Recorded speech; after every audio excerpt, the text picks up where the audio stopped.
attrape enfin. Une honnête femme, bien sûr. Regardez-la.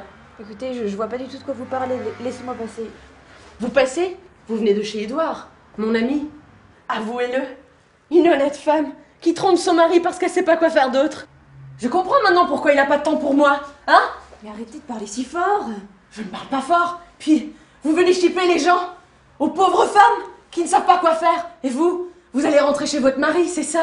Bien enveloppé, au chaud. Je ne comprends pas ce que vous dites. Écoutez, laissez-moi passer. Il faut que j'y aille. Allez où? Rentrez chez vous, allez-y. Il vous attend. C'est ridicule. Écoutez, vous vous trompez, je ne vous connais pas. Alors tenez, prenez ça.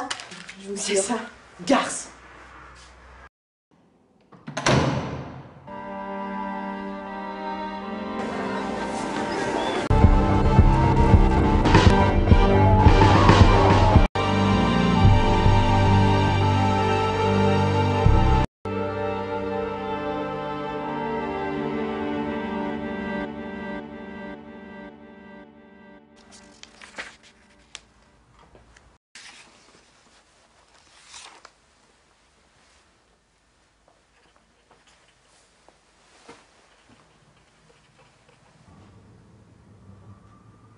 Il avait été impossible à cette femme de distinguer exactement ses traits. Posément, elle pesa toutes les mesures préventives. En aucun cas, elle ne retournerait chez son amant, écartant ainsi la possibilité d'une nouvelle agression. Il ne restait donc que le danger d'une rencontre fortuite, bien invraisemblable. La femme ne pouvait l'avoir suivi. Elle ne connaissait ni son nom, ni son adresse. Et il n'était pas à craindre qu'elle la reconnût, après l'avoir vue d'une façon aussi vague. Sa première mesure de défense fut une lettre brève à son amant, annonçant qu'elle ne pourrait venir à l'heure convenue, le lendemain, ni les jours suivants. Son orgueil était blessé par cette découverte pénible qu'elle avait succédé dans les bras de son amant à une femme d'aussi basse catégorie, pesant ses mots avec haine.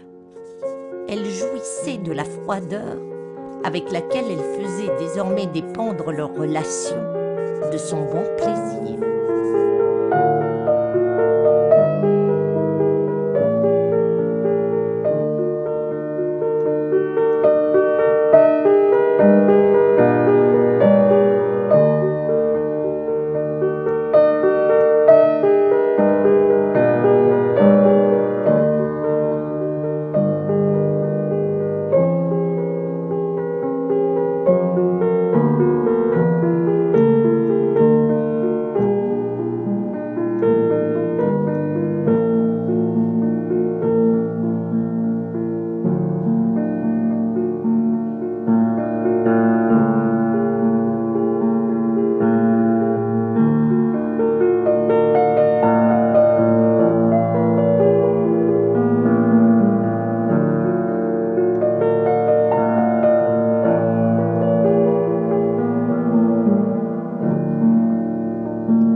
Elle était tout à fait heureuse, aux côtés d'un mari fortuné, qui lui était intellectuellement supérieur.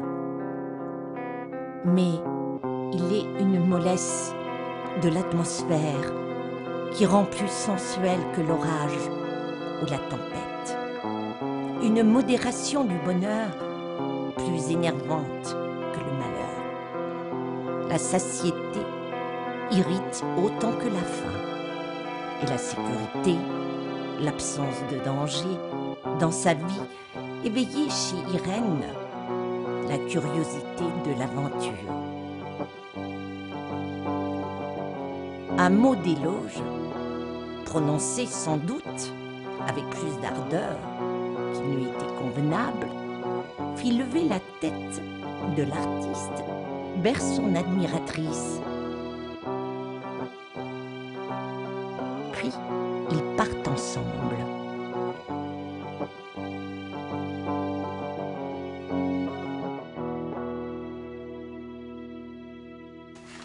Elle n'aimait guère ces étreintes brusques et impérieuses dont elle comparait sans le vouloir la rudesse tyrannique aux gestes tendres de son mari.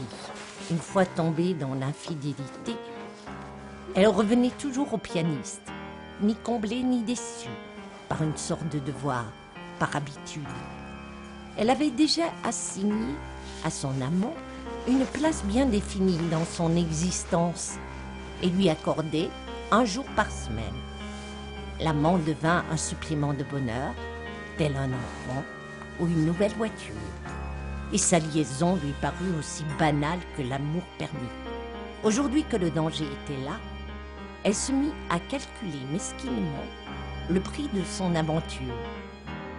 Gâtée par le sort, dorlotée par sa famille, presque sans désir du fait de sa richesse, elle se refusa d'abandonner quoi que ce fût de son insouciance morale et fut prête à sacrifier son amant sans hésitation à ses aises.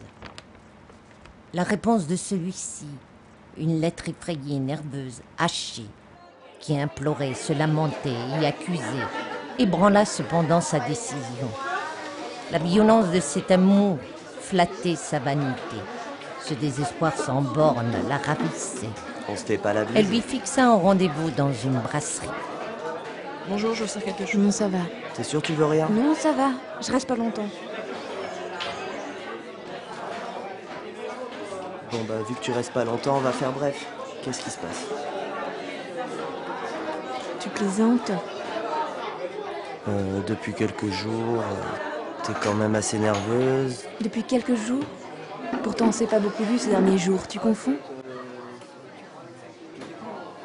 Ces derniers jours, j'ai quand même eu une série de concerts. Je pense que je t'ai prévenu avant. Des concerts? Ils étaient comment ces concerts? Ils avaient de belles formes, une jolie robe, un beau sourire. À quoi tu joues là? À quoi je joue? Mais c'est toi qui joues mal. Bah c'est gentil. Je suis quand même bon dans ce que je fais. Enfin, si tu n'apprécies pas ma musique, si j'ai bien compris ce que tu disais. Non mais ça va, c'est bon, je t'ai rencontré, Madame Dondon. Madame Qui me Dondon. dit d'ailleurs que vous n'êtes pas de mèche? De mèche? Avec qui? Madame Dondon.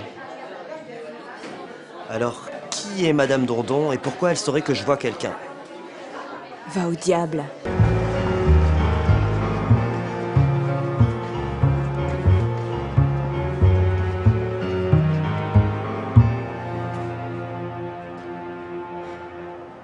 Que me voulez-vous encore? Ça fait une demi-heure que je vous attends, Madame Wagner. Eh oui, Madame Wagner. Mais quoi? Que voulez-vous de moi? Vous savez très bien ce que je veux.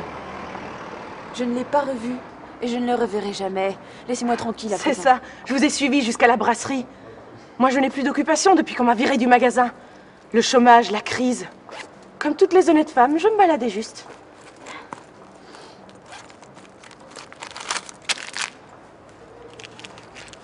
Mais donnez-moi tout, pour que je ne perde rien.